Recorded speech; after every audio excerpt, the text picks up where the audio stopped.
Well, hello everybody. I'm so glad that you're able to join us for the season finale of the A Few of My Favorite Things podcast. As you can tell for this episode, I'm doing something just a little bit different. For instance, instead of being on the Zoom call, I'm just on a regular camera, my phone, the amazing Samsung Galaxy S10. It took forever to set that up, but we finally got that camera situated and we're doing it in the comfort of our guest home today. And really, it was just something that, was just a nice change of pace, a change of scenery. Stuff with COVID restrictions are loosening up. People are getting vaccinated. We are both vaccinated, so we just decided that'd be just the best thing to do, just all things considered. And I'm so grateful just to not only be in the house of my guest, but to be able to talk to my guest as well. So, Dr. J, how are you doing today? I'm doing very well. It's a beautiful day, and I'm very happy to be here with you. I'm very happy to be with you as well, Dr. J. And just for a point of reference to our audience, this episode is being recorded on June 1st, 2021. It's crazy to believe it's already June, isn't it? Right. Last year, this time, we were all kind of nestled away and worried about the future, and now everything's bright, and we're on our way. So, I know it's so interesting just because, just with what's happened in the last year, it's really just been a lot of turbulent times, and, just comparing June 2020 to really just June 2021, it's just a lot of things have changed, from the vaccine, like we were talking about a second ago, to just outlook on how the country was going. And I feel like we're in a better place now. I really do. Absolutely. I know that a lot of people traveled this past weekend for Memorial Day. A lot going on, a lot to look back on, a lot to remember and be thankful for. So it's a great start to the summer, this Memorial Day weekend. So a beautiful rainy day this afternoon, but I'm very happy to be able to share it. I am as well. And, obviously with rain in the forecast for the next few days, that's just this Mother Nature, I suppose. But, there's nothing wrong with that. It's kind of a nice ambiance in the background, if I do say so myself. And, go ahead. No, I'm just going to say the beginning of the summer is always an exciting time. Yeah. And at the same time, everything's blooming, the bees are swarming. And we get the opportunity this new year, unlike last year, to plant things and to look forward to what the garden's going to look like. And so I'm excited about that. Of course. Have anything planned to plant in your garden? Well, I'm going to do some herbs, the usual rosemary, cilantro, things like that. So hopefully the rabbits and the deer won't eat it up this year. But I'm going to definitely plant it and try it. So. Yeah, there's nothing wrong with that, and then hopefully you don't have too much to worry about. I know your neighbor had a tendency to hunt the deer. Maybe you'll hunt those rabbits as well, right? Yeah, absolutely. So we hope not. Yeah, let's hope those rabbits stay out. But seriously, it's really great to talk with you. It really is, Dr. J. And just to give a little bit of background just on you, can you just explain to the audience just a little bit of what you do? Well, I have been an educator now for 25 years plus. I started in the classroom, chemistry teacher, AP chemistry. I was in the classroom for a little over 7 years. And ever since that time, I've been in higher ed. And my focus has been graduate students and teaching research, statistics. I love to work with students as they develop their dissertations. And also as we look at analyzing data. So those are my areas of expertise. I teach primarily now online. Ever since the pandemic, a lot of graduate students have begun to prefer online education. And so that may change a little bit in the fall, but for right now, a lot of it's online. So that's what I do with my day job, and everything else kind of centers on research for me personally and writing. Very interesting. And with your research, what do you like the most about research?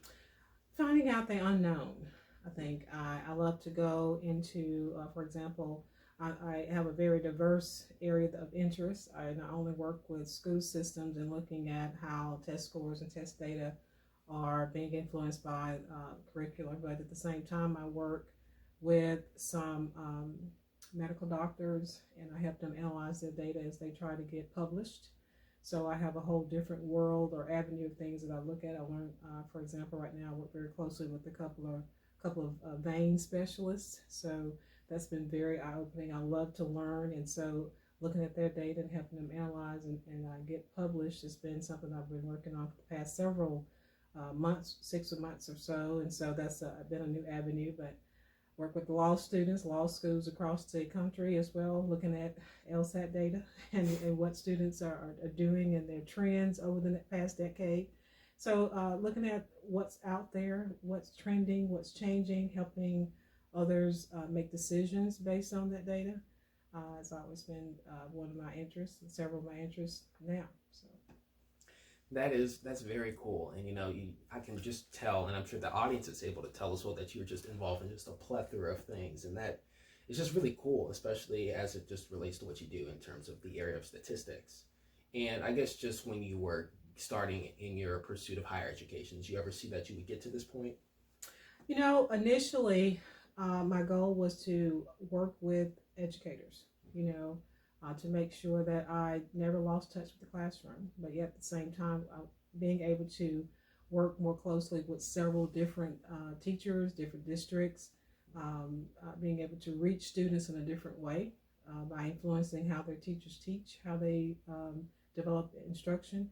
As time went on, I found that I like to look very carefully and closely at what they do and what works well.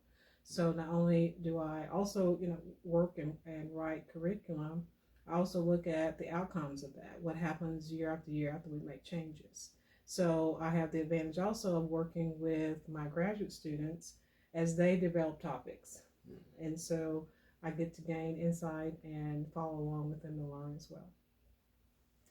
Again, that is extremely cool. And I guess, speaking of graduate students, I imagine that also you were a graduate student yourself. And I'm not going to say the specific date or anything, but when you were a graduate student, what is something that I guess you appreciated or wish you had when you were a graduate student that you say implement still now? Well, I look carefully now at how easily it is for students to work from home, how they don't have to go to the library and go through microfiche or look at research and go through textbook. They can sit at home and look at information from 100 years ago or 100 days ago, 100 hours ago, and it's relevant and real to them. And whereas I was not able to do that, it was a growth experience nonetheless in both cases. But it would have been wonderful not to have to spend 100 hours a month in the library. You've been able to work from just about anywhere. So that will be a main difference. Yeah, and it's really cool to see now, especially since you really work online, especially in that field. It's great to kind of just not only help your students in that platform and in that arena, but you're also in it with them in that arena as well. That is really cool and very insightful as well. Yeah, I always feel like sometimes that I'm cheating because I get to learn so much, as well from them because they are researching and I'm going along helping them and directing them and I'm learning at the same time. So it's just a wonderful opportunity. Very cool indeed. And the next thing I wanted to get into, because I know you mentioned this as well, was just with your avenue of writing. And with that avenue of writing, from what I understand, it is something that is more or less something that you're really starting to get into now, but it's something that's kind of weighed on your heart really for the last few years. And essentially, just to tell your audience about that, can you elaborate on that a little bit? I thought that your insight and really just your passion that was really inspirational. All right, thank you for that. Well, over time, you find that you work with students on thesis and you develop dissertations with them. Then also I've written over the years on topics centered on education, topics centered on the world of educational law, educational change. But at the same time, my faith seemingly was never interwoven in an overt way in that. And so over the past several years, I've begun to write more specifically towards that. And so over the past several years, I have developed a few books, some of which I'm still writing on, and more recently one along with my sons, I developed a devotional. So. That's very interesting. And speaking of that book that you developed with your sons, we actually have it right here. It is The Truth Is, a weekly devotional for your family by Dr. J and Sons.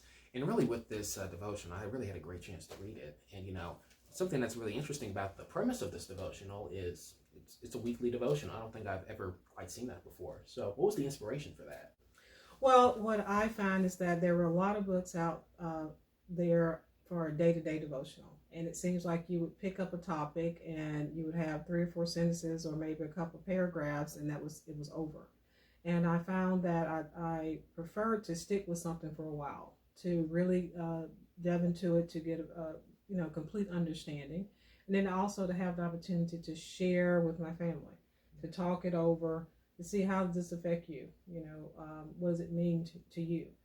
Does it have relevant meaning in your life today? And if it does, share with us so that we can go further and look at it. So over a period of a week, you can start on a Sunday or any day of the week, and by the end of that week, it could totally have a different meaning or a different purpose. And then if you include the readings, or sometimes we even have suggested movies or books to read along with it, you have the opportunity for further discussion.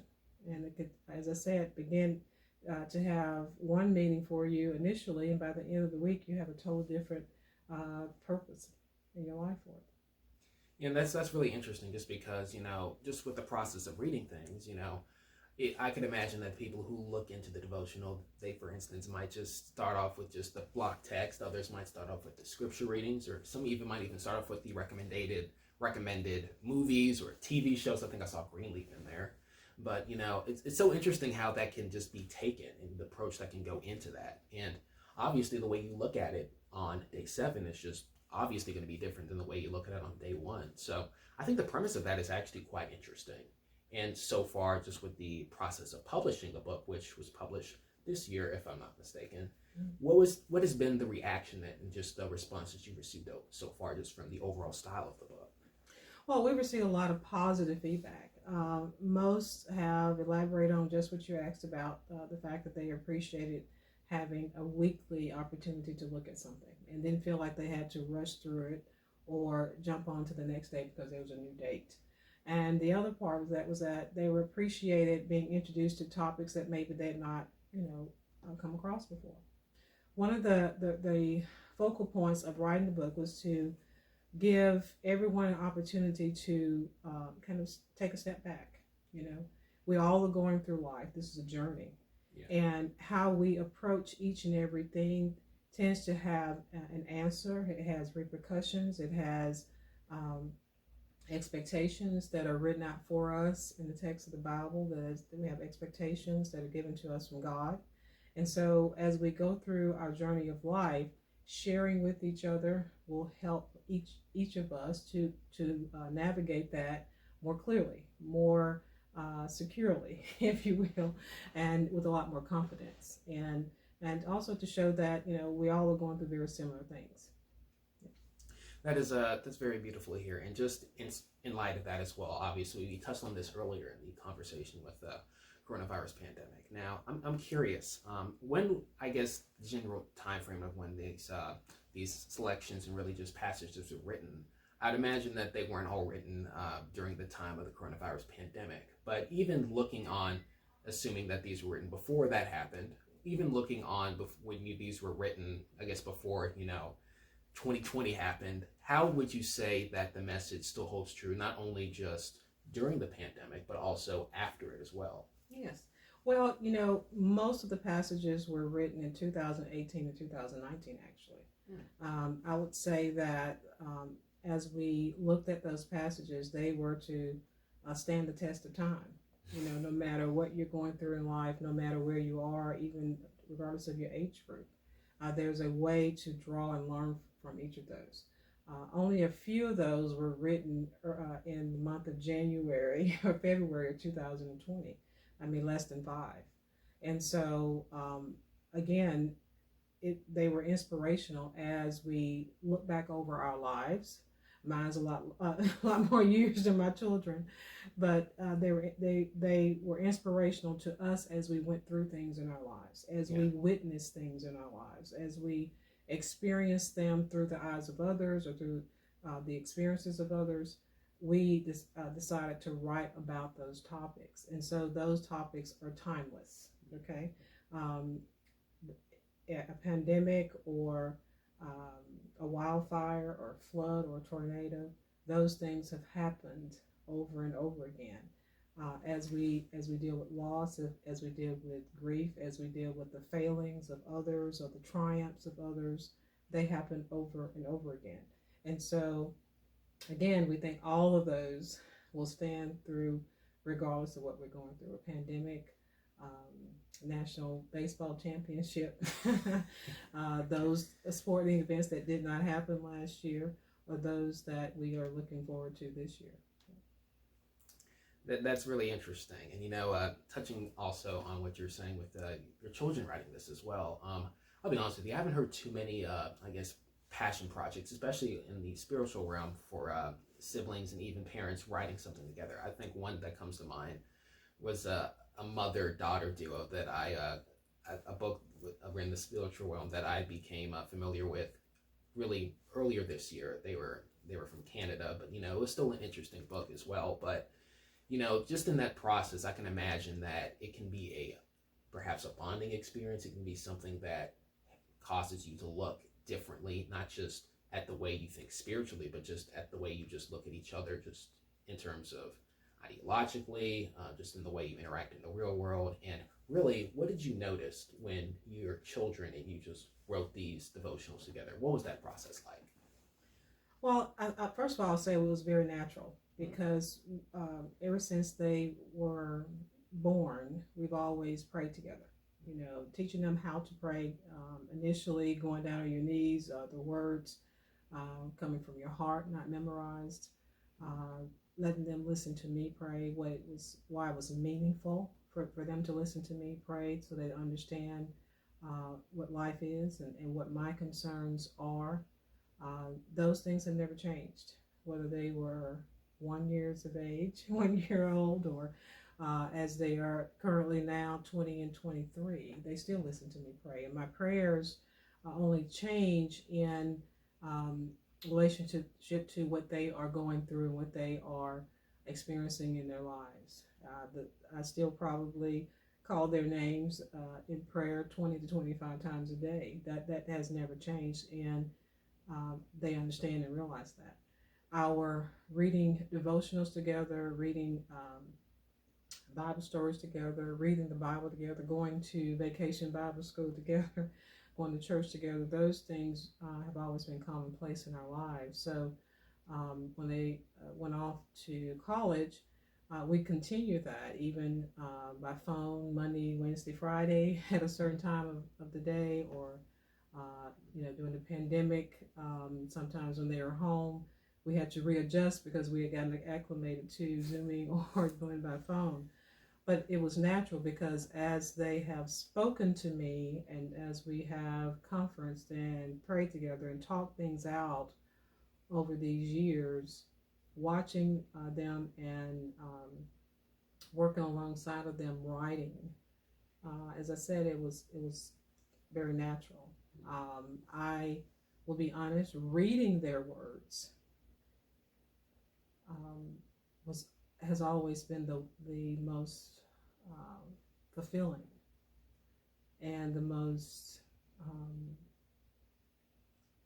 wonderful thing to experience as a parent, is to still read what they write, because that is the most genuine thing you can experience, I think, is what someone actually feels, and they put it, watching them and reading after they actually put it down on paper. All the curtains are back then. All the layers are back. Wow. And it is wonderful to have that open book and to have a very clear vantage point of what they feel, even beyond what you already believed. Yeah. So it was actually, again, a very easy process. We love to edit each other's writing and to read over it and say, did you mean this? Oh, I've forgotten all about that. Oh, that's wonderful. I forgot that we'd watched that together. I will never forget the opportunity, and we look forward to others, those opportunities. That is just, put it simply, just really cool, because oftentimes with just parents and just, people just over children as well, it's like the creativity or just the way that words are put from pen to paper or pencil to paper that almost seems is only in just a limited frame of life. It's just that period, like the rudimentary language that you see when they're in elementary school, or even in some cases even middle school. But to see that in a setting where, for instance, they're in college even, to still see that happen, I can imagine that's very beautiful to see, and it's just really impactful. It is, because now I realize what an impact they can actually have on others. Seeing them as young men who have their own views of things, have a different way of expressing how they feel. They have different experiences than I have. Obviously, they are men, and so they automatically will. But to get a full view of it is very compelling, and to know that they're influencing others and they're also influencing me. It's a wonderful thing, because that's the one thing I didn't expect, is how their words and their experiences would influence me. I'm so accustomed to it going the other way, and so that was not expected, but so welcomed, and I've been overwhelmed by it and thankful for it. Very beautiful. Do you have a specific instance of that happening? Well, I thought recently of how both my sons have written about their childhoods, okay, and how certain instances that they remembered that I really had forgotten about so impacted how they view life now. And I think that goes to every parent's heart, to recognize that everything that you do with your children and for your children is an example to them forever. They will draw from that. They will glean from that what's important. They will take it on with them as adults, and they will share it with the world and their own families one day. And so that's why it's so important to have such positive experiences, to be a role model in such a way that they know that you've always lived your life according to the Word of God and according to the expectations of Christ, such that never in the future can they ever say that you said something that you did not live, and they hopefully would draw from that. And I actually can see that in their writing, that they find strength and assurance and what they know to be true and real, and they are building a foundation for life off of that, and that is just about that's everything I could ever pray and hope for. Wow, absolutely beautiful. And I guess another thing that I'm also curious about is just with really your sons. I'm assuming with Dr. Jane's sons, those are 2, 3, how many? They're 2. Very interesting. 2. Very interesting. And with your 2 sons, obviously you were saying that one was 23 and one was 20, and just really with that process, ultimately, how would you say what you've learned in the way they've interacted with each other through this process? They have actually grown. I grown closer, and grown to respect each other's viewpoints and feelings even more, I believe. Because as I said before, watching and listening to someone is quite different from reading what they truly feel deep down, because it all comes out in your writing. I know that the youngest has always traditionally been more outgoing, and therefore he expresses himself very easily, and he is so very talented and approachable and loving in just about every word that's spoken. The oldest is just as loving and approachable and insightful, and has such a way with understanding every unique God created difference in every person. And I think they have simply grown to draw from each other. And that has been, I think, another advantage of the book, is that although those things have always been apparent, they have learned how to, if you would, feed off of each other in those areas, and they have strengthened those areas of their personality, of their being, even more. I guess my last question for this book in particular is just with the timing of it. Do you feel like this book should have happened sooner, should have happened later, or do you feel like this was just a perfect time for it to just be published? I personally think it was the perfect time, because at the time that it was written, over a span of almost 2 years, it was a time frame of the youngest one going off to college, going much further away than the oldest one had. And it was a difficult transition for me, more so than I think for him. I literally probably cried for months in missing that interaction on the day-to-day basis. I had more than empty nest syndrome, I think, more than the average person.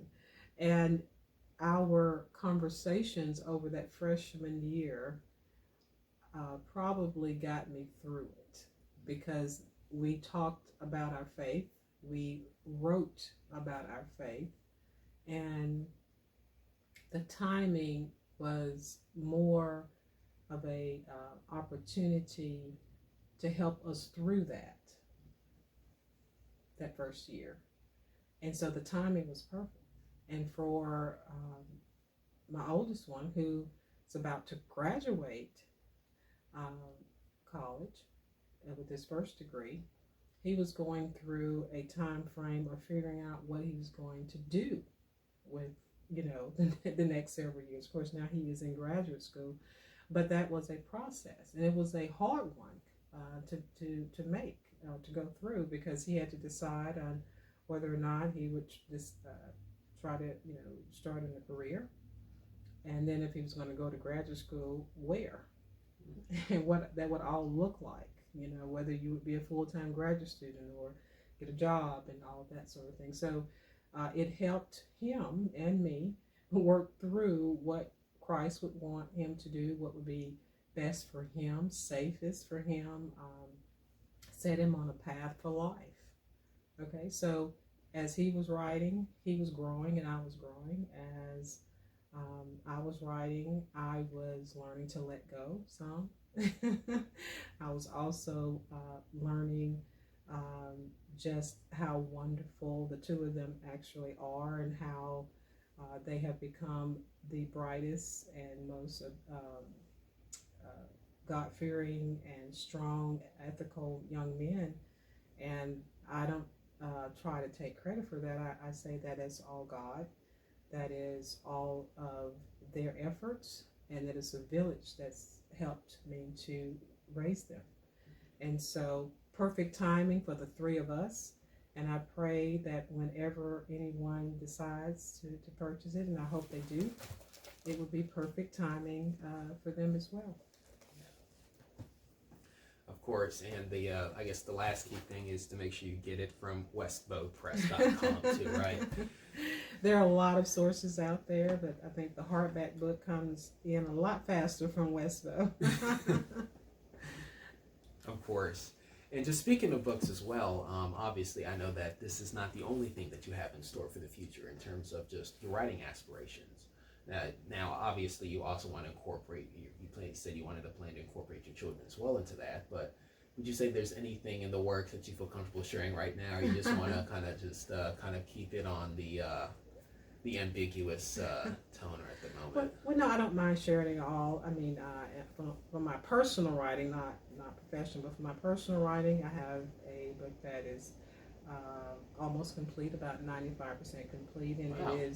It is a slant of one of the entries from The Truth Is Devotional, and that is it is more fictional, but it is about a journey of a woman's life that has had a lot of ups and downs and curves, but at the same time, Christ was walking alongside of her all along the way. And I think the most intriguing thing about that book is that it is all about the realities that many women face in life as you go from 15 to 115, the things that we go through and how we journey through that. And so it is again going to be a headline of the truth is with a slant of I've been here before.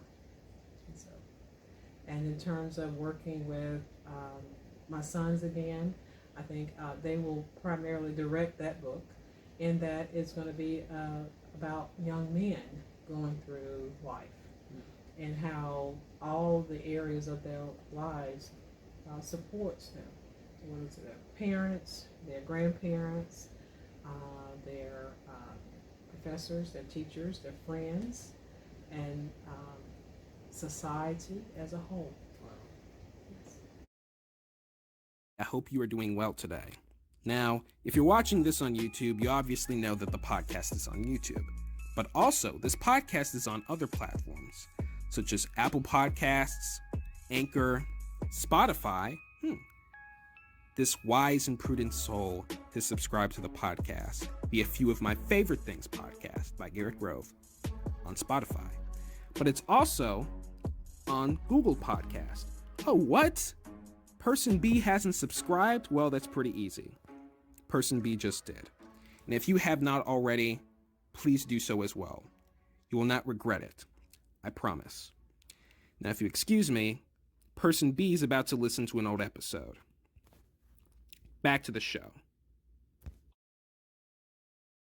Just let me know when you get that posted, okay? I'll be definitely buying those books. It definitely sounds very interesting. Now, obviously, I can tell just with everything you have going on from the books, as we can tell, again, with the truth is, WestBow Press, be sure to get it, as well as just future aspirations, as well as just with research as well. I can tell that you just have a lot of things going on as well, and plus you like a garden, and, you're chilling in your house at the moment with these nice lamp and these so it's very comfortable, by the way. Thank you for inviting me here. But I guess something else I just want to say is how do you just balance it all? I mean, that's just something I've always just been intrigued by, just because based off what you were saying, if I'm not mistaken, you teach somewhere upwards of 10 classes. Before you move to your new house, you're basically driving from Brandon to Clinton every day, which was like also crazy, from also just other ventures with students, as just well as just life in general. So how do you just balance everything? Well, I've always tried to prioritize what's most important, and prior to my sons graduating from high school, obviously they were number one. And so everything from debates to band competitions to whatever is going on with plays, that was my priority. I can honestly say I've never missed a field trip from pre-K through 12th grade. And so everything else would take a back seat. So after placing what's a priority first, then everything else comes after that. And typically that's going to be what best supports my family. Okay. Beginning a day early is something that's important. I think that's something I passed on to my sons for sure, because they are two people who go to bed early, meaning, before 10 o'clock, and they are very early risers. And I think the earlier you get up, after a good night's rest, the more you can accomplish that day. And if you are well rested, you take great care of yourself as much as possible, then you can get more into your day. They also work out early, and that's something that they've always seen me do. Now, of course, my metabolism is not like theirs anymore, but I certainly try to begin the day with a routine, whether that's working out inside the house or outside the house, and they are in impeccable shape. And I think that helps, because when you get enough sleep, you rise early, you get your brain going with a good workout, and you take great care of yourself, you tend to get a lot in. I'll also say beyond prioritizing, write it down. Right? What are you going to accomplish today and this week and this year? And have a path and a game plan for getting there. I also, now that I do have an empty nest, I know that whereas I am a person that makes a lot of lists, and my husband does not, but I make a lot of lists. This is what I accomplish on Mondays. This is what I do on Fridays. And this is what I do, on Wednesday morning versus Wednesday afternoons, and I get it done. And quite frankly, the more I have to do, not over the top, but the more I have to do, the more I am engaged in, the more I get done. Wow. It's really inspiring, Dr. J. And honestly, I'm sure that you just kind of learned this through just the process of just living. Would you say that's the case, or did you just read this from a book somewhere? No, I can't say that I've necessarily read it from a book, but I can tell you that I've had great role models in my life, and my parents. My father's military, so it's one of those things where I've never seen him lay around. He's always gotten up early, always gone to work. My grandfather, his father, as a small child, I watched him leave to go to work at 3:30, 4 o'clock in the morning, 4:30 in the morning. Early risers, get to work, get it done, come home and start all over, doing whatever you need to do it for your family. Great role models. I've watched my mom, get several degrees while raising a family of 4, working at night, and doing whatever it took. And at no time did the house ever suffer, at no time were the children ever put anything other than first, making great sacrifices, because that is not only your responsibility, but it is your joy and your privilege in life. And that's how I've seen it. I know that's how they saw it, and it definitely had a great bearing on my life. I've had great people around me as well, people who love Christ, who live life in that manner. I think as we live, you also serve others. Serving others is a great way of finding energy, doing for others, and sharing what you have as much as you possibly can. Mm-hmm. And that's also an important way, not only to give back, but to show Christ and to give homage to who He is. Very beautiful to hear as well. And, a segment that I always just love doing towards the end of the show is I always like to just give a moment for the guests to just talk about something that they just feel like is really interesting and compelling to them. Obviously, I want to do the same for you, Dr. J. And I just want to give you this moment to just talk about something that just is weighing on your heart, or it just comes to mind for you that you feel like just needs to be shared with the audience. Does anything come to mind? Well, I think for a moment about just where we are in our society. We have indeed come through a year that has been very hard for a lot of people. A lot of people have experienced a lot of loss, a lot of sadness, a lot of grief, a lot of pain. And I think it is important to always stop and just simply be thankful. Be thankful for your loved ones, the blessings of life, health, and strength. I am so grateful for my family. I have 2 wonderful sisters. Both are inspirational to me in all that they have gone through and accomplished. They've given me nieces. After you have wonderful sons, it's great to have nieces to shop for. So I'm so grateful. I have a wonderful brother who annoyed me, most of my life when I was young. But I don't think that he even realized just how much he is such a pillar of strength for me. And so when you look at your parents, your siblings, your close family, my children, my husband, and you see that everyone's doing just fine. Your loved ones, your friends, everyone's doing just fine.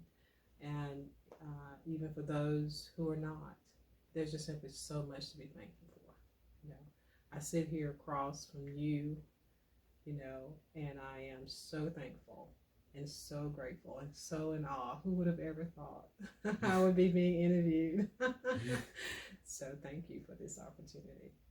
Of course, I really do appreciate it. And just, ladies and gentlemen of the audience, I have one more thing before I do the sign off. But Dr. J, I just want to thank you so much for joining for this show. It's just really appreciated. And before we go to the end, I do have one announcement I would like to say. what's interesting is Dr. J is just a little bit more than just my guest. She is also my mother.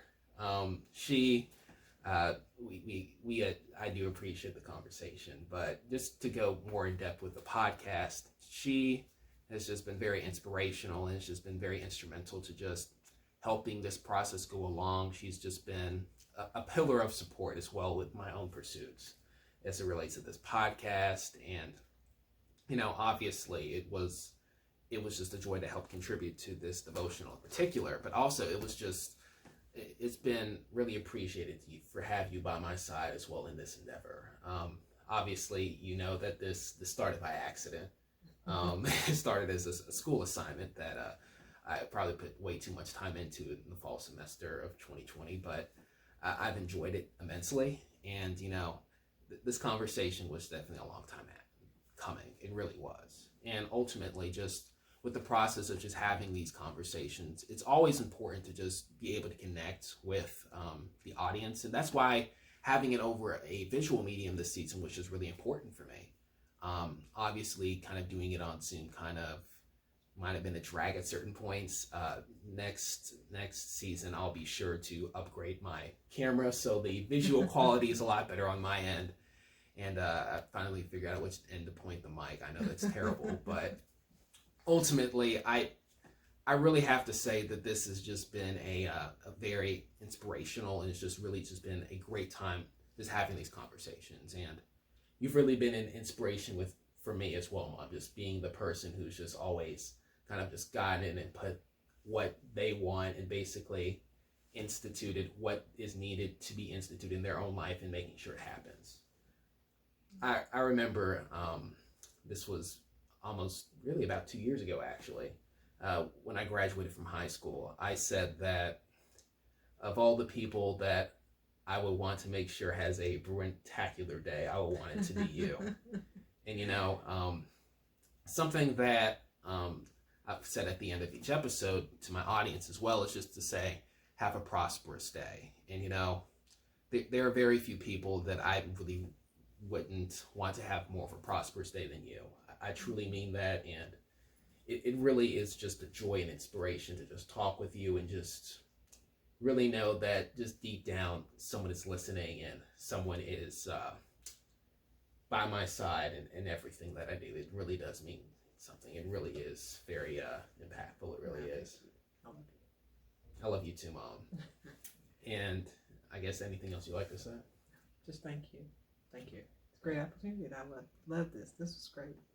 I love this too as well. And ladies and gentlemen, Dr. J, Mom, thank you so much.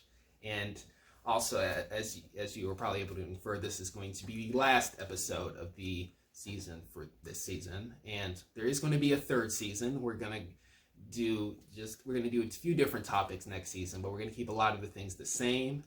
Obviously, I am so appreciative of the fact that you have just stuck it through and just watched all of the episodes this season. If you haven't already, please be sure to look at the episodes for this season as well as the previous season if you haven't. But seriously, feedback is something I desperately crave.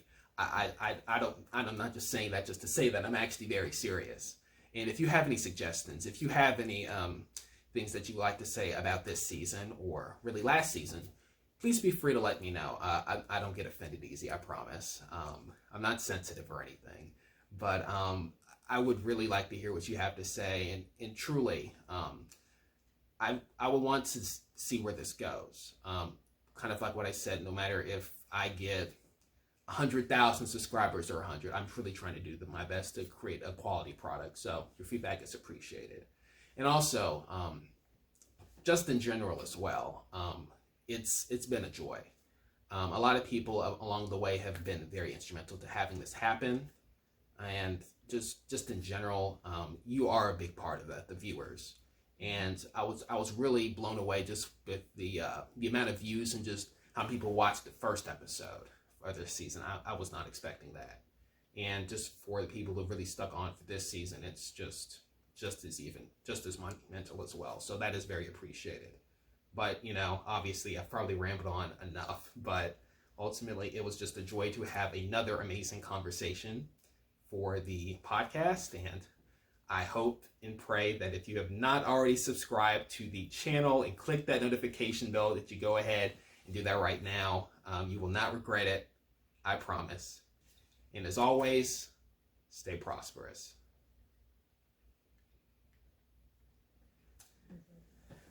That was good. I enjoyed that.